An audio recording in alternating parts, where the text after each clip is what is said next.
Hey guys, welcome back to Watches with Oliver. This is going to be episode 13. I don't know if that's a lucky or unlucky number, but we got something good in store for you today. We are comparing Bulova Oceanographers, and I've got Joe here, who is pretty much what I like to call the leading expert on oceanographers, right? I mean, you have a plethora. I got a few. I don't know if that makes me an here. expert, but we definitely have examples to He show. knows his stuff. He's being very humble here, and he doesn't have a lot to go actually until you complete your collection, right? I mean, yeah. I think if we're looking at Bulova Caravelle Accutron dialed watches with 666 on them, I'm missing 5. just 5. You only have just 5. And let's see, it was just 24 and 24, right? So like 48-ish. Yeah, 48, 49, 50, 51, 52. Okay. Yeah. So he has 52-ish. Yeah. And he has a couple more to go, and pretty much 60 until the whole collection is. I think so. It'd be really nice if there Wow. were 66 of them. I think that would be a nice little bit of symmetry. That would be, yes, that would that'd fit be good. it perfectly, having it 66, because yeah, they all got 666 feet on them. But so we are here today. We're going to be talking about the Bulova Oceanographer GMTs, specifically obviously the new ones that came out. We have 2 versions here. Right here we have what we call the Stormtrooper one. Or the loom dial. The loom dial one, but it has a full-on bracelet, so that's pretty cool. It is really cool. It's pretty cool. So the bracelet, the story is, right, there's a green dial version of that that's it's sort of a hybrid between these 2 different dials. It's a green dial, but it's got the same kind of inner track. Anyway, it's a European only model, and it comes on this gunmetal gray bracelet. The loom does not. It comes on a rubber strap, which is nice, but it's not a bracelet. No. And after having seen the root beer and being able to get that on the wrist, it's like, okay, kind of pushed me over the edge. So the story is, I bought the full green dial, box and papers, cannibalized the bracelet, and the rest of the watch is off to a new happy home. Mm-hmm. Yeah, and you were able to find a buyer for that pretty quick. Real fast. Yeah, real fast, pretty because quick. it's not domestic, so it's harder to get here unless you're buying it from Italy or Spain. Yeah, I mean, we were in our chat, kind of like we were doubting you a little bit. We were like, I don't know if that thing's gonna move. It was on a pretty nice little NATO strap, and so it worked out well. It was a good gray color. So. Mm-hmm. It's all right. It was all right. All Yeah. right. I believe the new owner has it on a Jubilee, so it looks good. It looks good. It's a nice watch. It's a nice colorway. Yeah. It didn't work for me as well as the loom dial does, or even really as honestly as well as the root beer does. Mm-hmm. Like this whole. It's This is a really nice watch. Yeah. I'm telling you right now, this is really nice. It's different. Yeah, that green. Our other Swing Bar podcast person, Mike, and I think you, but the green, there's just a lot going on. I mean, it's a much busier dial. It's a significantly busier dial. Even though it's the same one. It's real similar to that. It's not identical. It's not identical, and because it has like a 24-hour, the bottom half is. Oh, it's a different color. Yeah, it's right, it's a yeah. bicolor on that. Yeah. And then because it's on the green, it was too busy, and so you have like the black, the green, the white on the dial, and then with the way that the markers are, with the way the markers stand up. Yeah. Yeah. So you're right on this, because on the Stormtrooper one right here, the 24-hour ring is just all black. Yeah. Versus that one was bicolored. Right. Right. Has sort of like a day-night. Yeah. Yeah. Okay. All right. Yeah. So I said that this looks a lot more complete. I agree. Rather than the rubber the bracelet finishes the whole thing off. And I like it on a strap. It's not bad on the rubber, but the rubber for me just isn't quite as comfortable. as this bracelet. Because like, you know, we've had the discussion before, the way that these drape and the way that it is lug to lug. I mean, it's just straight down. And so it makes the watch wear so significantly better. And that's a feature of all of this case style and for this Oceanographer line. And so like, even though it's a larger watch, and it doesn't matter what size you get, because the originals were, you know, sub 40, 30, 38, 39. And then the first modern reiteration was 44. The 44 still wears really well. You know, and it's just because it hangs down so well. And as soon as you get the rubber, and the rubber kind of pushes out on the side. Right, the rubber protrudes out further than the bracelet does. It doesn't sit as close to the wrist. It always doesn't feel that way. So. Right. Yeah, you know, when we spoke about the Stormtrooper and the bracelets you were putting on, or the straps that you were putting on, was that loomed one, that fully white loomed one, and then that whole thing glowed in the dark. It kept you up at night, man. It was so bright. It was so bright. It was amazingly how bright that is. Because like the dial isn't bad, but then the whole strap went with it. It was nuts. So how long did the loom last, I guess, or how long did it glow in the dark? It's good. I mean, it's not a fantastic. Like, it doesn't go all night. It's not a, you know, you get a couple hours of it and it starts to fade. Sure. You know, it's decent, but my issue is the fact that most of these watches are all vintage. Right. So loom is not something that I really look for because none of these, you know, these all glow for a second and that's about it. Yeah. You know, only my newer ones tend to glow better. So that's kind of the thing. Right. All right, cool. So we are going to take a look at these two watches first. We'll compare them, and then he has pretty much the entire lineup of the Oceanographer. What case is this again? It's the Oceanographer case, man. Okay, the Oceanographer case. This turtle, kind of a cushion, turtle cushion case shape. He's got quite a few over there that we'll compare them with, and hopefully that'll, you know, provide you viewers with some insight on the old versus the new. Okay, so here we go. We've got both Bulova Oceanographer GMTs here. This is the rose gold root beer one, and then we have right here what we've dubbed the Stormtrooper one. Yep. So we are going to just compare both of them because there are some subtle differences to them, right? Right. So, I mean, the dial here, for me, the dial on this is very, very elegant, very, very simple, because you've got, you know, there's nothing on the inside. There's no inner track. The way that the hands are done, right, you got that center that's been blacked out, but you've got these matching rose gold hands, and you've got that white lollipop seconds hand. The GMT hand itself, right now, is down here at the bottom of the dial.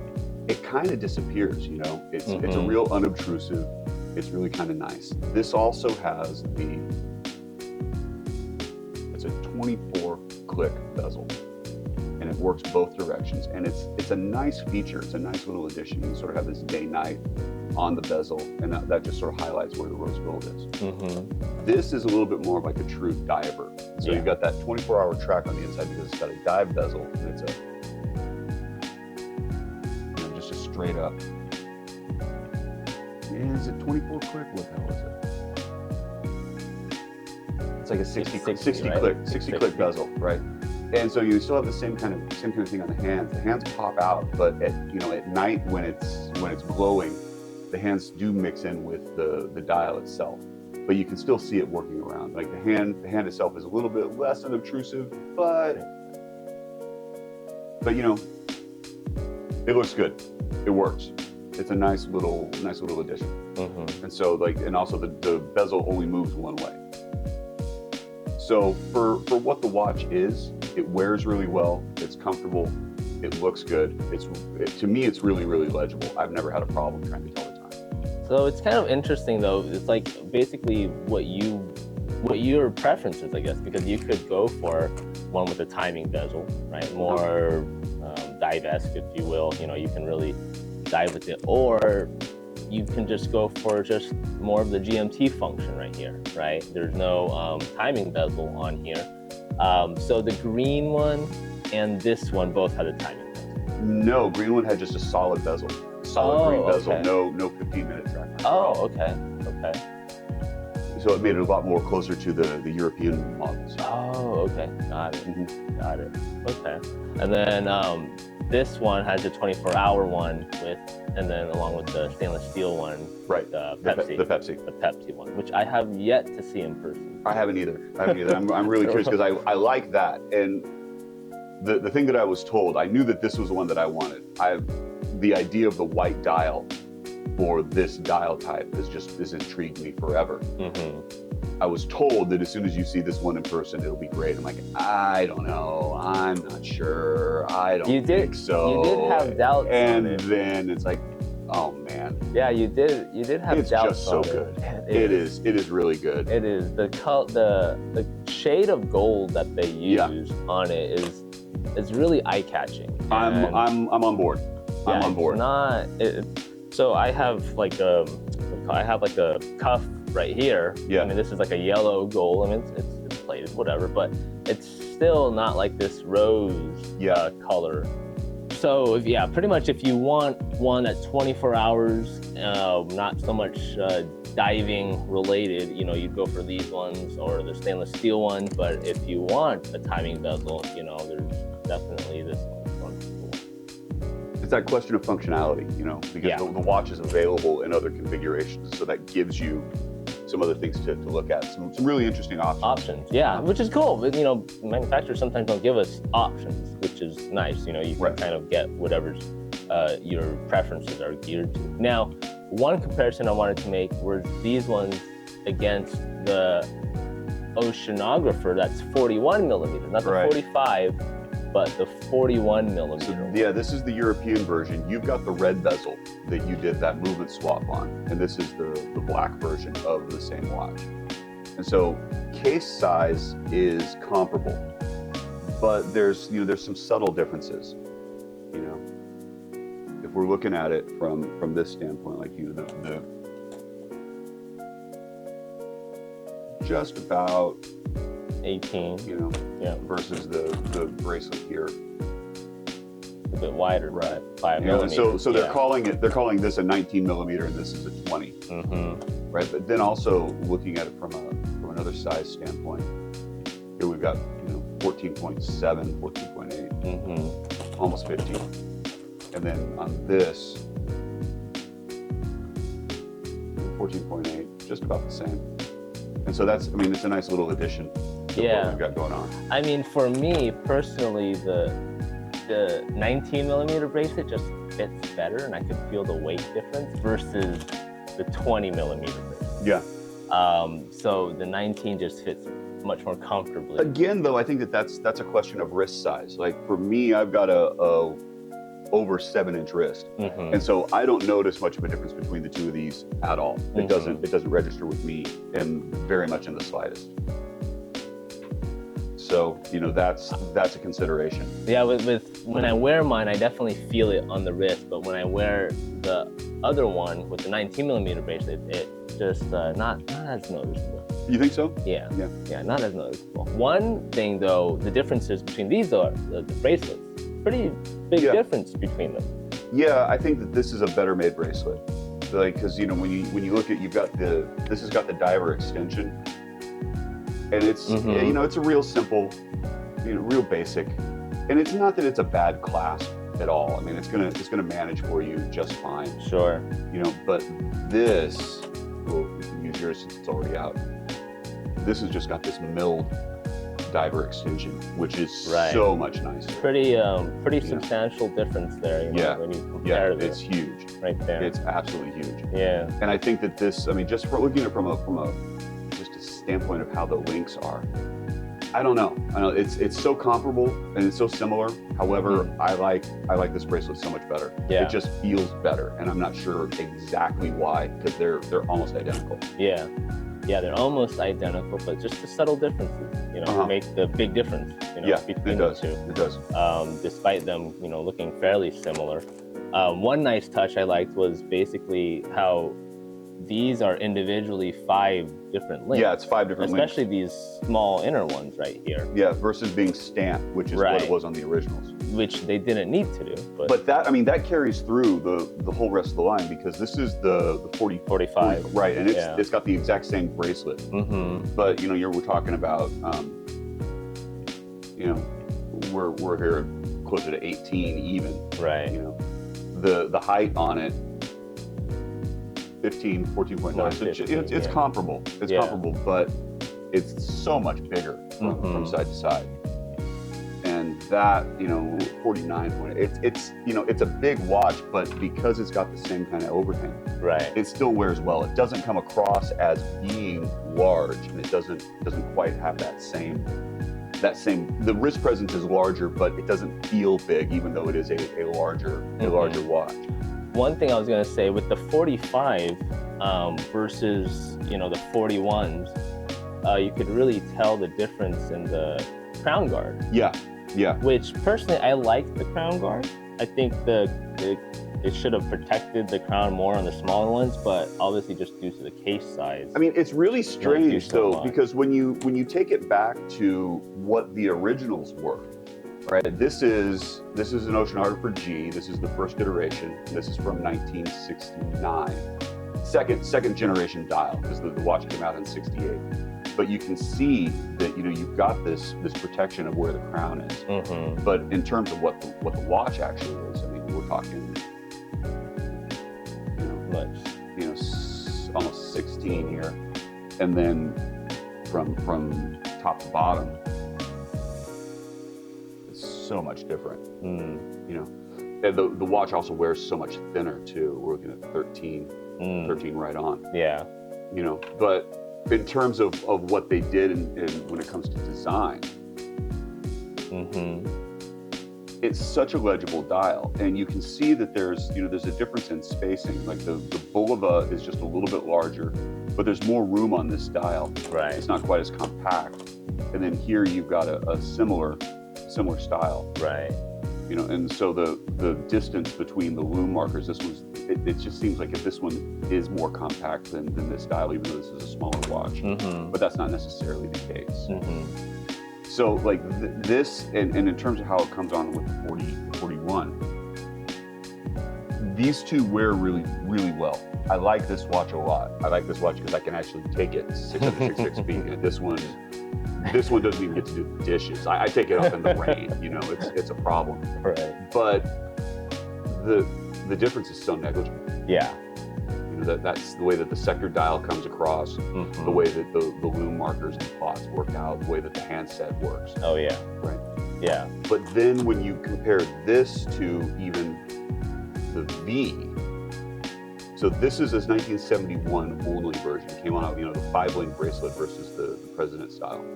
Case is about the same. This case is a little bit thicker because it's got the day-date movement versus just the date only. And no internal cyclops on this one, whereas all the rest of these have the internal cyclops, which is such a neat addition. That is, yeah. You know, people complain about that a little bit, and I can't understand that in the slightest. This watch, this is the watch that I got first. You know, this one was a huge gamble. It took a lot of work. Yeah, it took a lot of time. I assembled this one from parts, and it's been through a few different iterations. Trying to find a bezel that hasn't degraded too is very, very difficult to do. But it has the same, you know, we're talking the same kind of case profile, right? Where the crown is just recessed, just slightly.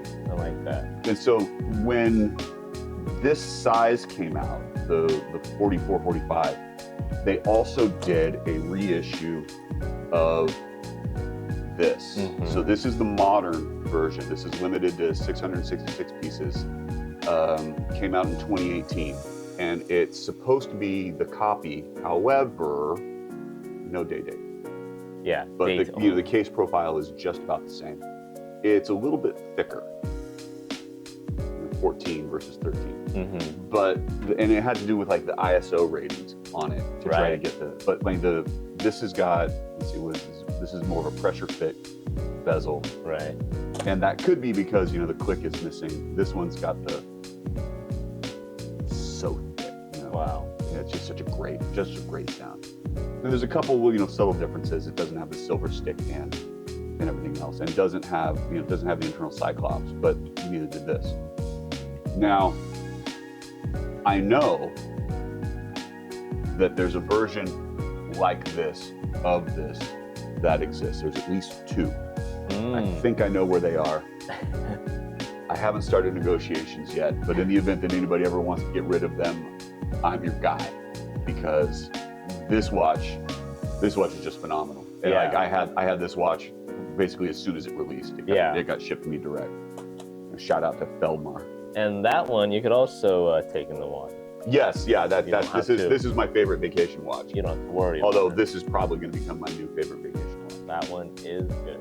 And then the only one that's left is this version. And so it's the same case as that. This one, of course, I've had Cerakoted, so it's kind of murdered out and blacked up for you. And that's, this is just a ceramic process that I had done at a local gun shop.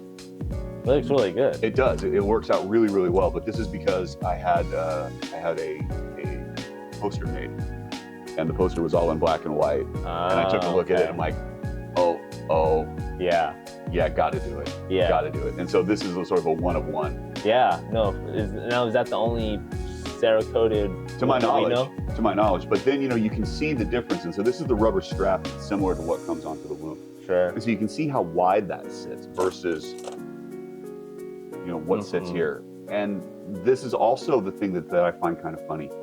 You've got this slim lug side, right? The flanks here are really, really thick, and it's similar on these. It's a similar case shape, right?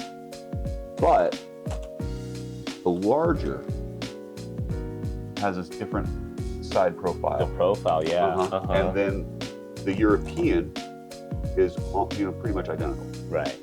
So it was a fascinating difference that they had for this watch, and it wears really well. I like it. I wear it a lot because I know that it's essentially bulletproof, right? I haven't been able to scratch this coating at all, which I think is probably going to last a little bit longer than this one has, just based upon what you've got going on. Oh yeah, on yours. Yeah, so, no, I mean with this one you won't see any fine scratches on it, because it's not, the surface ain't reflective. It's just a matte finish. So it'll just take those pretty easily. You won't be able to see those. Hides it well. Yeah, this is a really rugged watch. I mean, I don't worry about that one. Yeah, you wouldn't, and that's what's cool. You don't have to worry about it. Yeah. It's it'll pretty much stand up to any dings and anything like that. I think it was an interesting option too, that on all these reissues that Bulova made the bezels, with some like a mineral crystal on top of it or something. The vintage bezels, it's always hard to get those right because it's more of a bakelite, and so you can see that I've got the crack here at 12, and then the colors fade on them, and they fade so starkly. So you'll see that the red on a lot of these is just completely shot. The white ones are even worse, and they will be nearly illegible just from the way that the wear happens. So that took case of it, but between these two, that's amazing. Yeah. This is such a faithful reproduction. Definitely. And I was just thrilled to get that watch. But a date only vintage, interesting. Yeah, I did not know they existed. They do. So there's that, and then there's a day date version of this watch. Also, I've never seen that one. It's more rare, and it's essentially it's just a wider aperture. Oh, okay. And the same movement. Wow, the Oceanographer is synonymous with this case design, and there's really nothing like it on the market. I agree, and it's such a neat little feature because the way that the hour pods, they just they have that rise to them, and it gives a depth and such an interesting little aspect to the dial that makes it stand out from anything else that you've got in sort of a dive watch space. Yeah. So regardless of if you have numbers or if you have just sort of a stick marker, it's more unique because it's proud, they stick up, and so you've got this 3D sort of texturing going on to the dial. Yeah. I like it a lot. Yeah, no, it's very, again, it's a very unique design. Just when you see something like that, you just think, oh yeah, that's Bulova's essentially trademark. It certainly is, and nobody else has really been able to pull anything off like it, and so it becomes more of an iconic watch for the Bulova line. Now, I got a question for the bezels, right? For bezels for these the Oceanographer GMTs, they glow in the dark. But I did, in my last review, I said that the 24-hour bezel is, it's glowing, but it's not really legible.